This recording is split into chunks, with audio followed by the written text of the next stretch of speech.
Good evening and welcome to ABC 31 News tonight. I'm Scott Beadle. Powerful storms move into central Louisiana, and weather is our big story tonight. Meteorologist Ross Whitley joins us off the top. That's right, we're tracking a line of severe thunderstorms moving into our viewing area, and all parishes are under a tornado watch, and this tornado watch goes until 11 p.m. Luckily for us, this is a line of severe thunderstorms, and it's just now starting to move into Natchitoches Parish and Grant Parish, as well as the other parishes in our viewing area. And because it is a line segment of storms, we're only watching for quick spin-ups in these line segments for tornadoes to develop. At the current moment, we're just watching two severe thunderstorms that are moving into the area. And putting a timing on this, we're looking at these towns off to my right here, showing the timing of these storms moving in.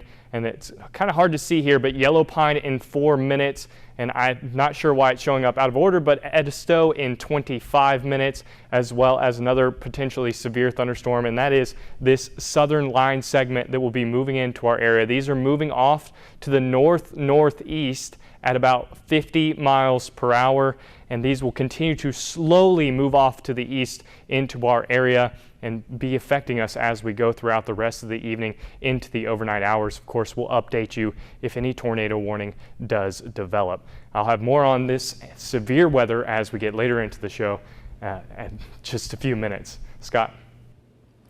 Coordination meteorologist Roger Erickson from the National Weather Service visited LSUA, speaking to students about the upcoming hurricane season and how to prepare for what's to come. Today we're talking about hurricane season, and we'll be going over a little bit everything about the hurricane hazards, from tornadoes to flash floods to the winds.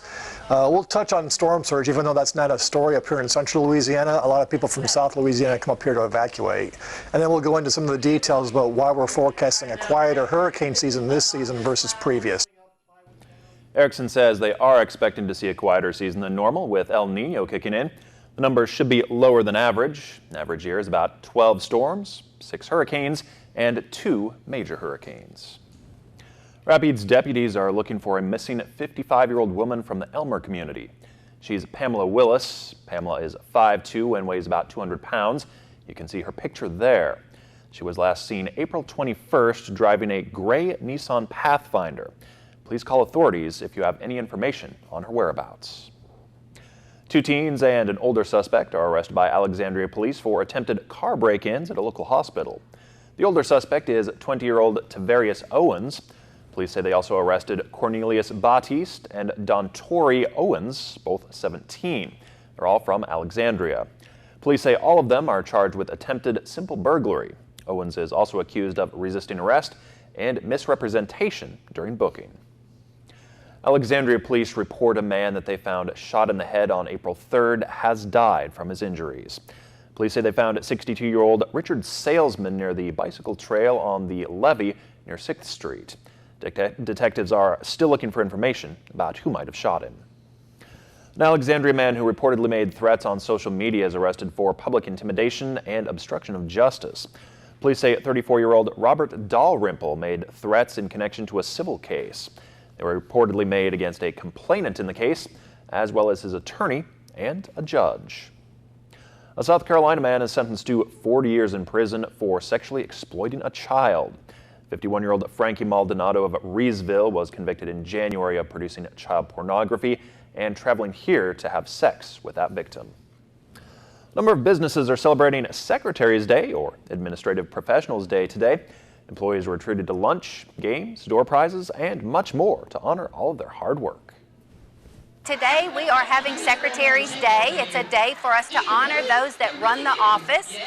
We can call it administrative professionals, or we can call them secretaries, but they wear many hats, and today is their day.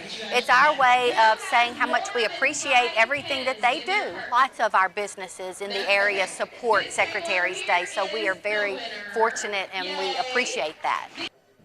Those in attendance were able to register to win thousands of dollars in door prizes and gift cards donated by businesses in central Louisiana. Say's Office Supply hosts the event each year, and it says this was the biggest event yet. By the narrowest of margins, a State House committee advances a bill to make sanctuary cities illegal in Louisiana. The bill is backed by State Attorney General Jeff Landry, who tried the same proposal last year, but died on the House floor. Today, the bill was passed by an 8-7 vote and now heads to the full House. It appears to be aimed at New Orleans, but a spokesman for the mayor says the city does not have sanctuary status and has agreed to follow all federal statutes. Some suggested the bill is grandstanding by Landry, who is being touted as an opponent to Governor John Bel Edwards when he runs for re-election. Two Central Louisiana members of the panel, Chris Hazel and Frankie Howard, voted for the bill. A bill to prohibit corporal punishment in Louisiana public schools is now headed to the full House for more debate. Proponents say it's an unworkable kind of punishment. Opponents to the bill say the legislature should not get involved in disciplinary issues. The Education Committee voted the bill out on a 6-5 vote. State Representative Jeff Hall of Alexandria voted in favor. A recent summit in Baton Rouge discussed ideas on improving traffic, but these ideas and solutions may be too limited to make any real changes. WBRZ's Taylor Evans has the story. From getting stuck on a bridge, sitting in traffic congestion for hours, to being caught up in a breakdown, Baton Rouge drivers know transportation issues all too well. The BTR Summit, aimed at finding traffic solutions, heard from Congressman Garrett Graves, DOTD Secretary Sean Wilson, and Mayor President Sharon Weston Broome. Light synchronization. That is certainly an achievable goal before we roll out any big dollars as it relates to enhancing connectivity and transportation. Synchronization has to do with matching traffic lights to cars on the road, meaning better traffic flow and less use of gas. Other topics focused on alternative corridors to I-10 and I-12, how to make crowded roads easier to travel, and public transit solutions such as CATS. That public transportation has to be improved. So that was just one of the many comments that was made. There also was talk about making bike travel safe and easier, something Clayton Weeks feels strongly about. My concerns are like the green light program that we have passed. They're supposed to be implementing infrastructure for bicycle paths and pedestrians. There are a lot of projects that are almost done being completed that they haven't included any of that stuff. The summit, the first of its kind, brought discussion. However, those in attendance say solutions to traffic issues were limited. I heard a lot of positives in the fact that people are aware of our concerns, but I want to hear footsteps behind the words. A lot of people saying things are not the same. It's not the same as a lot of people doing something about that. St. James Episcopal Church will host its 33rd annual Lobster Boil fundraiser to raise money for their day school. Years of doing this. Big time, yes. It's a major fundraiser for our day school. We use funds to provide technology updates, updates in our classrooms, any improvements to our school. So it's very important to us that we do well with this fundraiser. That fundraiser will be held Saturday from 6 to 9 in the St. James Episcopal Church Day School Gym. Up next, President Trump unveils his new tax plan today, where he's planning to cut taxes. Plus, the president calls a special meeting with all 100 members of the Senate to discuss the threat of North Korea.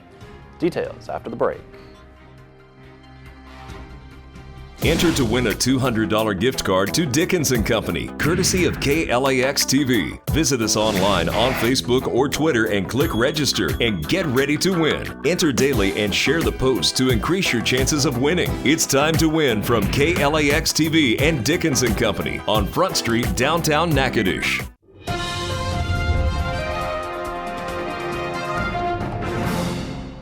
President Trump unveils his new tax plan today, promising major cuts and have it in place by the end of this year. ABC's Karen Travers has the details. President Trump is trying to do something that hasn't been done in more than 30 years, substantial tax reform. He says he will deliver the biggest tax cut in American history. This is one of President Trump's key campaign promises, his team setting the stakes very high. We have a once-in-a-generation opportunity to do something really big. Big and quite complicated. Yet the White House boiled down its principles to just one page of bullet points. The key elements of the president's proposal: slashing corporate taxes from 35% to 15%, a tax break for child care expenses, cutting individual tax rates. The White House says it's moving as quickly as possible, working closely with the House and Senate with the goal of getting this done this year. But there are red flags going up all over Washington. Big concerns about what this plan would do to the deficit. One analysis says the president's tax proposal could cost as much as $6 trillion in lost revenue over a decade. The Treasury Secretary insists the plan will pay for itself with economic growth. And as for the president releasing his own tax returns, Secretary Mnuchin made it clear that's not happening. The president has no intention. The president has released plenty of information and I think has given more financial disclosure than anybody else. I think the American population has plenty of information. But Americans really don't have enough information to see how this plan would affect President Trump personally. And this is still just a plan. There is a lot of negotiating to be done. Karen Travers, ABC News, the White House. Top Trump administration officials have briefed all 100 senators on the urgent situation in North Korea. The briefing comes as the U.S. moved a controversial anti-missile defense system into place in South Korea. ABC's Janae Norman is following the latest from Washington. Senators bust down Pennsylvania Avenue for a rare White House meeting. 100 senators briefed by 4 top administration officials with a focus on one looming threat, North Korea. It would certainly have been more convenient for all of us to meet here in the Capitol. That was not my choice. A briefing for the entire House of Representatives follows. Those meetings on North Korea come amid high tensions. The situation escalating overnight as the U.S. moved a controversial anti-missile defense system into place 155 miles south of Seoul, which will be operational in the coming days and able to better defend South Korea. The move prompting protests as residents there worry it could make them a target, and angered North Korea, Russia, and China, which worried with the sophisticated radars on the system, the U.S. could be spying. During the House Armed Services Committee hearing today, Admiral Harry Harris testified that system is aimed north, not to the west toward China, and is a purely defensive system. I don't share your confidence that North Korea is not going to attack either South Korea or Japan or the United States or our territories or our states. North Korea has remained defiant against tough talk from the U.S., accusing the U.S. of pushing the situation to the brink of war and vowing to continue conducting missile launches. With every test, Kim Jong-un moves closer to his stated goal of a preemptive nuclear strike capability against American cities. During today's hearing, Admiral Harris testified North Korea is clearly in the position to threaten Hawaii today, adding we may need more missile interceptors and defensive radars in place to protect the state. Janae Norman, ABC News, Washington. A lot of watches and warnings out there. Several watches and warnings moving into our viewing area at the moment. We're watching it start to move into the western part of the viewing area and eventually will be working to the central part of the viewing area. Currently all under a tornado watch until 11 p.m. Of course, I'll have the details on these storms and when better weather will return coming up. So if it wasn't you, who killed Michael Jackson? This May on The Dr. Oz Show. I just know there was a doctor in the house treating him and he ends up dead. Gone too soon. What really happened to your favorite stars? Oz investigates. Fast food packaging alert. Do these chemicals leach into your food and into your body? Plus, Monday Dieter. Plans and detoxes to get you back on track by summer. All May on Oz. Watch Dr. Oz weekdays at 11 on KLAX TV.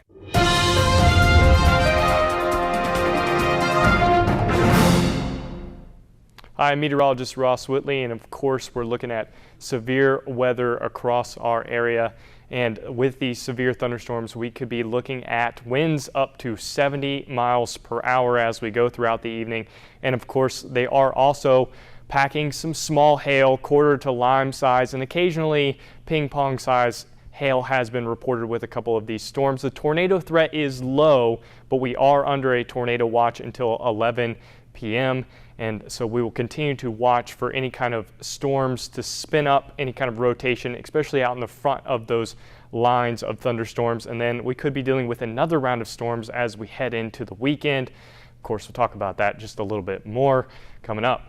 But looking at this line segment right here, so the southern part of this line segment, and really the tornado threat is going to be on the southern end of this line segment. And what we're looking for with these thunderstorms is, you notice the little notches in between this line segment as it continues to move off to the east. And that is the areas that we'll be watching for spin-ups of potential tornadoes, because you get a little bit of inflow into those line segments, and that is where you can watch tornadoes spin up. Currently, these storms have about 50 to 60 mile per hour winds and moving off to the northeast at about 50 miles per hour. So off to the east very, very slowly. You notice from first weather to now that they haven't really moved a whole lot east. So we're going to continue to watch these develop and move east over the next several hours.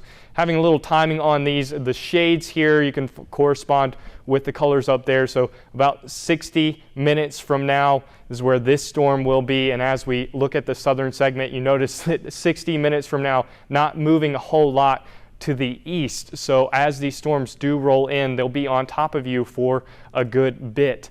And of course, we'll continue to monitor the situation if a tornado warning does develop. But looking forward to tomorrow, much better weather on the way. This cold front gets out of the area and we have much nicer weather in store for tomorrow. So if you can make it through tonight, and of course we'll continue to monitor the situation as we go through tonight, we'll have to we'll get much better weather. So you can look forward to that as we get. Right now in Alexandria, a few rain showers popping up in front of that line segment. This is not the line segment itself. These are just a couple of isolated storms that have popped up in front. So still stay on alert. Once that line segment goes through, your severe weather threat will have diminished. So we'll keep you informed on that severe weather threat. Putting a little timing on this future radar here, we have this line segment moving off quickly as far as the future radar goes, but you notice kind of a couple jagged segments in there, and those are the potential for where we'll see possibly a couple of tornadoes this evening. Severe thunderstorms overnight tonight. By late tonight, we'll have it all cleared. The severe threat will be over. Low around 50 degrees. In tomorrow's forecast, much better day in store, 79 degrees and mostly sunny, and about virtually 0% chance of rain as we go through tomorrow. And I promise nicer weather.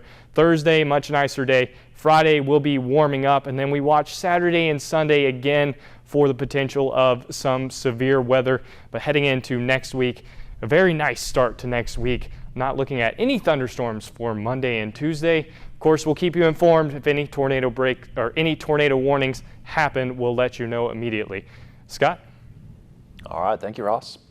AT&T has unexpectedly lost subscribers so far this year, and Uber has bold plans for flying cars. Jane King is at the NASDAQ market side with those stories and more in today's Tech Reports. AT&T says customers held on to their phones longer and it lost wireless subscribers who pay a monthly bill. Now, analysts thought AT&T would add customers. It also saw record low sales of wireless handsets. Well, Wikipedia doing its part to stop fake news. It's launching Wiki Tribune, an open collaboration on featuring professional and community journalists as well as other contributors creating fact-check stories for the web. A crowdfunding campaign on Wiki Tribune's page says enough money has already been raised to hire at least 5 journalists. Well, Google may be preparing to launch 3 new smartphones. CNBC reports the code names for the phones are Walleye, Muskie, and Timon. Google has said new Pixels are coming, but has never said exactly when or how many. And Uber plans to roll out flying cars with a pilot in the Dallas-Fort Worth area by 2020. And also flights at Dubai by Expo 2020. Now, the goal is to cut in-transit time.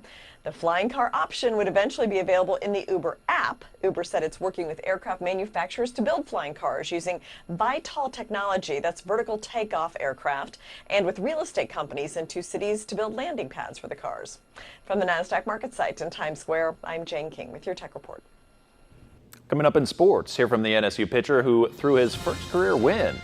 And hear what Saints coach Sean Payton said about the team's new running back, 7-time Pro Bowler Adrian Peterson. What made me physically change? Anger, extreme anger. Whenever my anger mounts up, when the metamorphosis happens, I don't even know what it does. That means it's uncontrollable.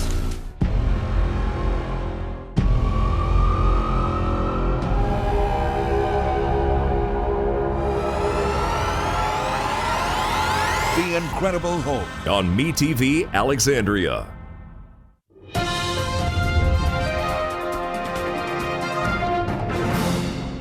Good evening, everyone. I'm Charlie LaPastora. The NSU baseball team swept Mississippi Valley State at home after a 14-0 win today and an 11-1 win Tuesday night. There's nothing like coming off a sweep and a quick 2-game winning streak before hitting the road for a series at Houston Baptist. And there's nothing like getting your first career win, which pitcher Dan Halad got on Tuesday. All I was really trying to do was, like you said, it hasn't been a great year. And the problem is I've been filling up the zone, and, it's exactly what I did today. I think I only had one walk. And like I said, filled up the zone, and we had tons of putouts today, just trusting in my guys. I mean, they made plays all day long, outfield, infield, everybody got involved. And so, I mean, it's really nice to get the win, personally, but the team win means even more to us. Well, a former NSU baseball player, Will Pierce, is stepping up to the plate, but this time for when it comes to helping the future of NSU athletics. He has started a scholarship as part of the Perpetually Purple Endowed Giving Program supporting NSU athletics. He's also helping enhance the team's locker room facility, along with encouraging other former teammates to get involved. Hoops coach Mike McConaughey announced today that DeAndre Love will be playing his final 2 seasons of college hoops for NSU. Love is coming from Eastern Arizona College, where he averaged 20 points, 8 boards, and shot 51% in threes last season. Well, as many of you know by now, Adrian Peterson is officially a New Orleans Saint. AP signed a deal with the Saints after spending a decade with the Minnesota Vikings. Peterson is a 7-time Pro Bowler and would reportedly make less than the incumbent starting running back Mark Ingram, who just had the best season of his career. I think that, he's someone that certainly will be able to complement Mark. Those guys are different in some ways, and yet, we feel like we've added another quality player. It goes without saying, a guy that eventually is going to be in the Hall of Fame, but we think that he's got more years in his career. So we're excited for that to happen. I don't know that timing-wise we knew if it would happen prior to the draft. Fortunately, it was able to, and we'll have a clear role. He had a visit here about 2 weeks ago. I thought the process went well, and we'll have a chance to see him, I'm sure, shortly for the off-season program. And another running back on a new team today, Marshawn Lynch, a.k.a. Beast Mode, will be coming out of retirement to play for his hometown team, the Oakland Raiders. The Raiders acquired Lynch and a 6th-round draft choice in 2018 from Seattle in exchange for Oakland's 5th-round pick in the 2018 NFL Draft. ESPN reports that Lynch signed a 2-year deal. And before the draft today, some draft hopefuls were at the Shriners Hospital in Philly, giving high fives and smiles to dozens of children. It was all a part of an NFL Play 60 event. Deshaun Watson, Mitch Trubisky, and Leonard Fournette were among those players making that visit. It's a nice gesture from them before. Yeah, great way to make some kids' day right there. Absolutely. Thanks, Charlie. No problem. Living in space offers some unique challenges, especially with lunchtime. How to make a PB&J in zero gravity. Next. Here comes Mother's Day, and we want you to win a $200 gift card to Natchitoches Pecans. Just visit us online, on Facebook or Twitter. Click, register, and get ready to win. Enter daily through May 9th. It's time to win from Natchitoches Pecans and KLAX ABC 31.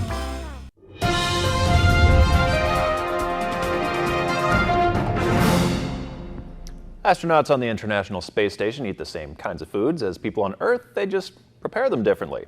Expedition 50 Commander Shane Kimbrough demonstrates on-orbit preparation of one of Earth's most popular foods, the peanut butter and jelly sandwich, only without the bread. He uses a tortilla instead. From there, it is a gravity-free exercise in multitasking as he has to juggle putting all the supplies together without letting them float off. It's a sandwich well earned. Have a great night, and thanks for watching.